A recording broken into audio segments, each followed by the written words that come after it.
Mystery చీకటి part 2 Arjun Rahul చుట్టూ ఉన్న వ్యాపార రహస్యాలను తెలుసుకునే క్రమంలో కొత్త వ్యక్తిని కలుసుకోవలసి వచ్చింది. అతనెవరో కాదు, రాహుల్కి చాలా కాలం పాటు అత్యంత సన్నిహితంగా పనిచేసిన సత్యేంద్ర శర్మ అనే వ్యాపార భాగస్వామి.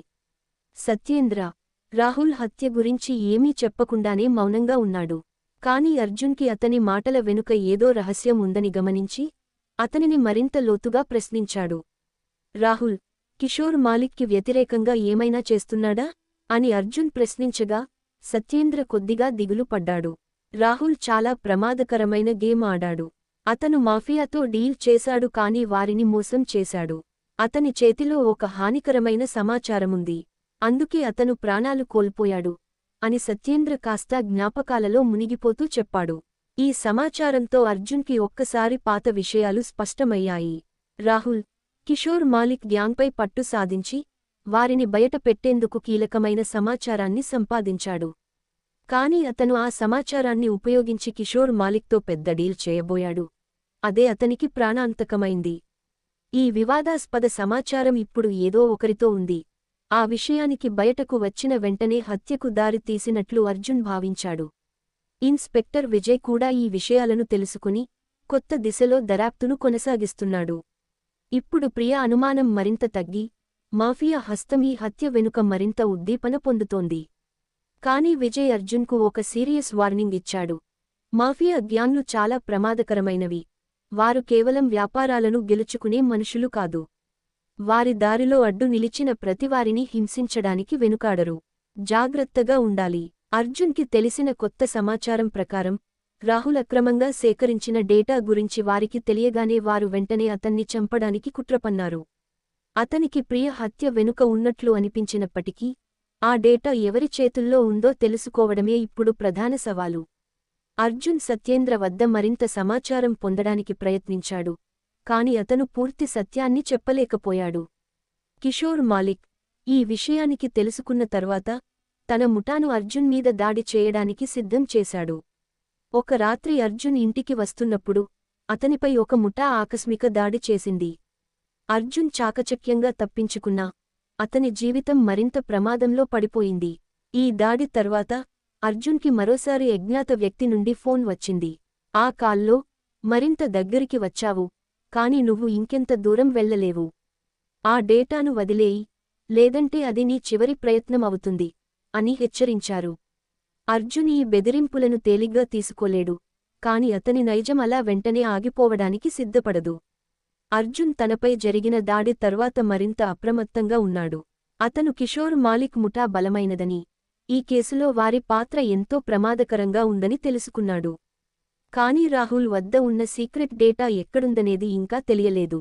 అదే దొరికితే రాహుల్ హత్య వెనుక ఉన్న కారణం స్పష్టమవుతుందని అర్జున్ నమ్ముతున్నాడు.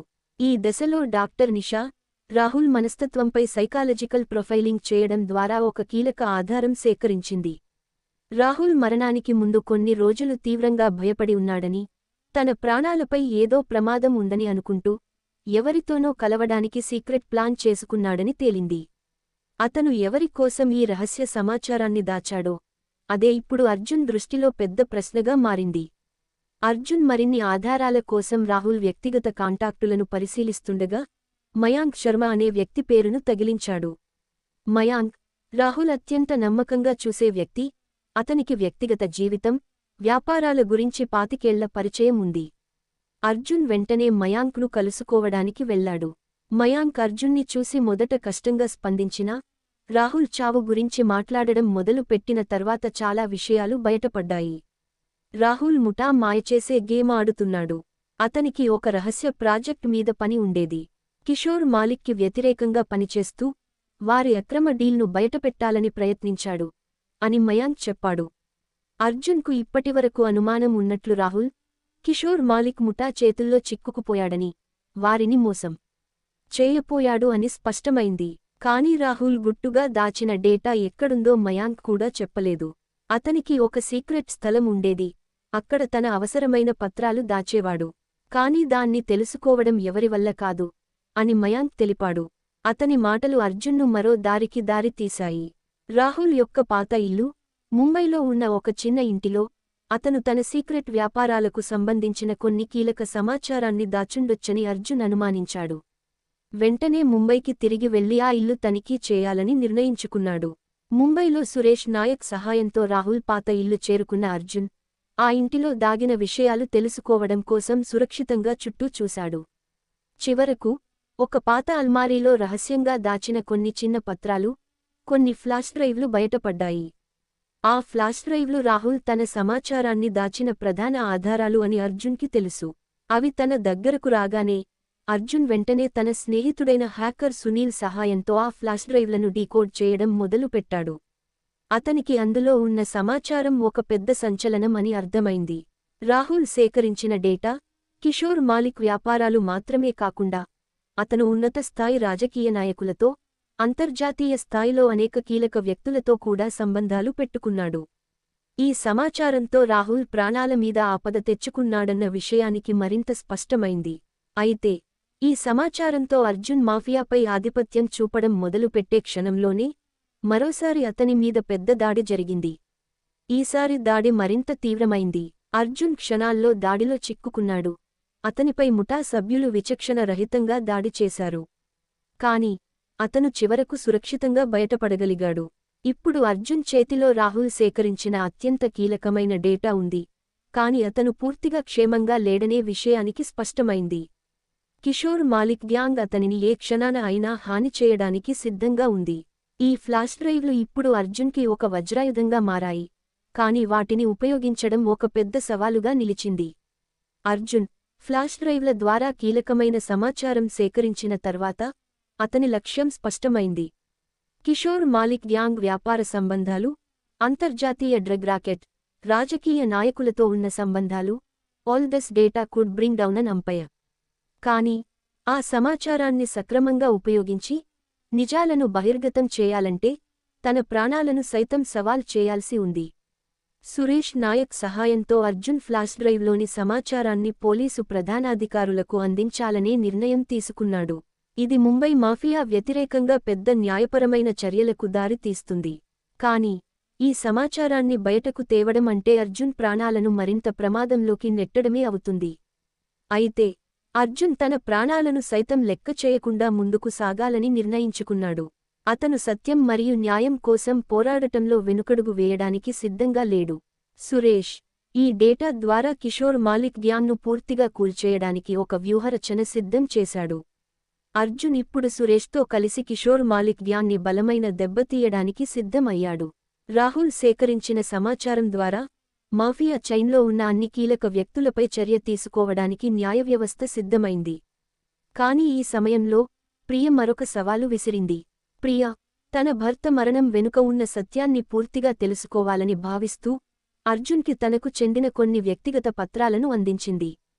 ప్రియ ఇచ్చిన ఆ పత్రాలు రాహుల్ మరణానికి సంబంధించిన మరికొన్ని కీలకాంశాలను వెల్లడించాయి. ఆమె మాట్లాడుతూ రాహుల్ తన గతంలో చేసిన కొన్ని తప్పులను సరిదిద్దుకోవాలని ప్రయత్నించడమే అతని ప్రాణాలకు ప్రమాదం తెచ్చింది. అతను తన తప్పుల్ని సరిచేయడానికి ముఠా గ్యాంగ్తో డీల్ చేయబోయాడు. కాని అది అతని చివరి తప్పుగా మారింది అని చెప్పింది. అర్జున్ ఆ పత్రాలను పరిశీలిస్తుండగా ఒక పెద్ద సత్యం బయటపడింది.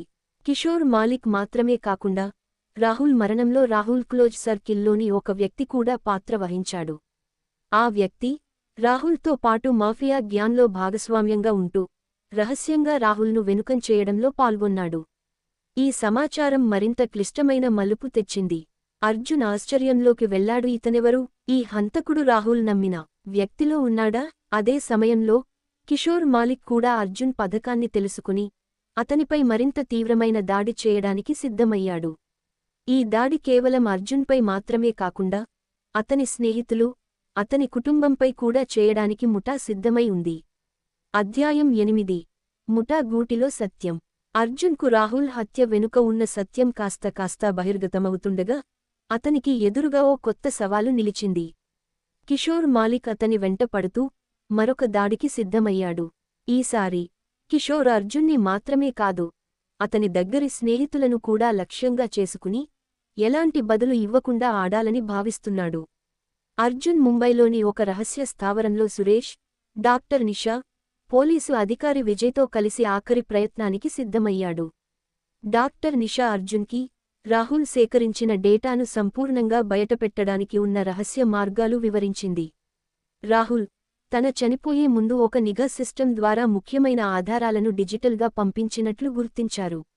ఆ సమాచారం ద్వారా కిషోర్ మాలిక్ గ్యాంగ్తో పాటు ఉన్నత స్థాయి రాజకీయ నాయకులు, అంతర్జాతీయ స్థాయిలో ఉన్న వ్యాపారవేత్తల నేర కార్యకలాపాలు బహిర్గతం కావచ్చు. కాని ఈ సమాచారాన్ని బయటకు తీసిన వెంటనే ముఠా మరింత ఆగ్రహం చెలరేగి అర్జున్తో పాటు అతని సమీప బంధువుల ప్రాణాలను హాని చేయడానికి ప్రయత్నిస్తుంది.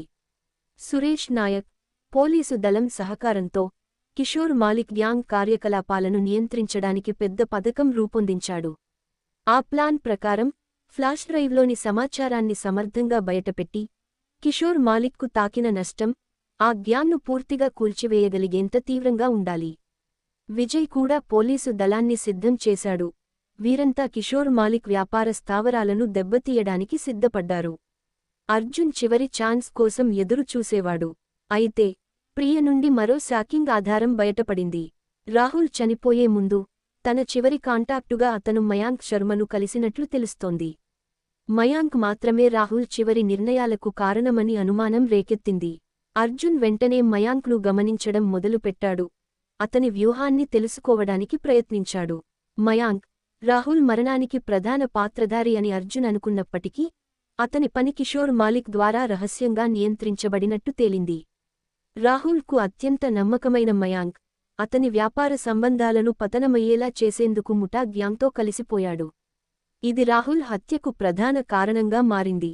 అర్జున్ ఈ నిజాన్ని తెలుసుకున్నాక అతనికి కిషోర్ మాలిక్ గ్యాంగ్ చుట్టూ ఉన్న వలలు తెరవటం అనివార్యమైంది. ఇప్పుడు సమయం వచ్చింది. అతను పోలీసు సహకారంతో రహస్య స్థావరాన్ని చుట్టుముట్టి ముఠా గ్యాంగ్కు చివరిసారి గట్టిగా దెబ్బతీయాలని నిర్ణయించాడు. ముంబైలోని ఒక రహస్య స్థావరంలో కిషోర్ మాలిక్ తన గ్యాంగ్ సభ్యులతో పాటు కీలకమైన అక్రమ వ్యాపార చర్చలను కొనసాగిస్తున్నాడు. ఇదే సమయంలో అర్జున్, సురేష్, విజయ్ మరియు పోలీసు బృందం ఈ స్థావరానికి చేరుకున్నారు. రాత్రి సమయంలో పోలీసు దళం రహస్యంగా కిషోర్ స్థావరాన్ని చుట్టుముట్టి ఒక్క క్షణంలో వారిని అరికట్టేందుకు సిద్ధమైంది. అర్జున్ తన గుండె వేగంగా కొట్టుకుంటుండగా అతని లక్ష్యం ఒక్కటే, రాహుల్ చావుకు న్యాయం చేయాలి. అలాగే అతను సేకరించిన సమాచారాన్ని బయటపెట్టి మాఫియా గ్యాంగ్కి గట్టి బుద్ధి చెప్పాలి. కిషోర్ మాలిక్ గ్యాంగ్కు కూడా ఆ చివరి క్షణం సమీపించింది. పోలీసులు దాడి మొదలుపెట్టగానే కిషోర్ గ్యాంగ్ సభ్యులు ఘర్షణకు దిగారు. కాల్పులు మొదలై పరిస్థితి తారుమారైంది. కాని అర్జున్, సురేష్, విజయ్ ఆ నరకంలోనూ తమ లక్ష్యానికి అడ్డుకుండా ముందుకు సాగారు. చివరకు కిషోర్ మాలిక్ను అర్జున్ స్వయంగా ఎదుర్కొన్నాడు. మయాంక్ శర్మ రాహుల్ హత్య వెనుక ఉన్న మరో కీలక వ్యక్తిగా బయటపడటంతో అతనిపై కూడా గట్టిగా ఎదురుదాడి జరిగింది. కిషోర్కి పక్కదారి లేదు. ఫ్లాష్ డ్రైవ్లో ఉన్న ఆధారాలు బయటపడగానే అతని వ్యాపారం, సంబంధాలు, మొత్తం సామ్రాజ్యం తుడిచిపెట్టుకుపోయాయి. అర్జున్ తన వాళ్లపై దూకిన ముఠా సభ్యులను ఎదుర్కొంటూ చివరకు కిషోర్ మాలిక్ను పట్టుకున్నాడు. కిషోర్ మాలిక్ గ్యాంగ్ పతనమయ్యింది. రాహుల్ సేకరించిన డేటా, ప్రపంచవ్యాప్తంగా ఉన్న కిషోర్ మాలిక్ అక్రమ వ్యాపారాలు, రాజకీయ నేతలతో ఉన్న సంబంధాలు, అంతర్జాతీయ మాఫియా చైన్కి సంబంధించిన కీలక విషయాలు అన్నీ బహిర్గతమయ్యాయి. ఈ కేసులో రాహుల్కి న్యాయం జరిగింది. అతను చనిపోయిన కారణం మొత్తం ప్రపంచం ముందుకు వచ్చింది. ప్రియతను ఎదుర్కొన్న అనుభవాలు దారుణమైనవైనా రాహుల్ జీవితంలోని గోప్యమైన కోణాలు తెలుసుకుని సాంత్వన చెందింది. అర్జున్ తన తపన, దృష్టితో ఈ కేసును ఛేదించి నిజమైన సత్యాన్ని ప్రపంచానికి వెల్లడించాడు. అయితే ఈ సంఘటనతో అర్జున్ జీవితంలో ఒక కొత్త చాప్టర్ మొదలైంది. సత్యం కోసం పోరాడటానికి అనుభవించాల్సిన కష్టాలు ఎంత తీవ్రమైనా తన ధైర్యం, ధర్మం నిలకడగా ఉన్నాయన్న విషయాన్ని అర్జున్ గుర్తించాడు. సత్యానికి సర్వదా శక్తి ఉంది. కాని అది వెలుగులోకి రావడమంటే ఎంతో సమయం, తపన మరియు ధైర్యం అవసరమని అర్థమైంది. కేసు పరిష్కారమై అర్జున్ సముద్రతీరాన్ని చూస్తూ నిలబడ్డాడు. సత్యం మరియు న్యాయం కోసం అతను పడిన తపన ఎట్టకేలకు విజయాన్ని సాధించుకుంది.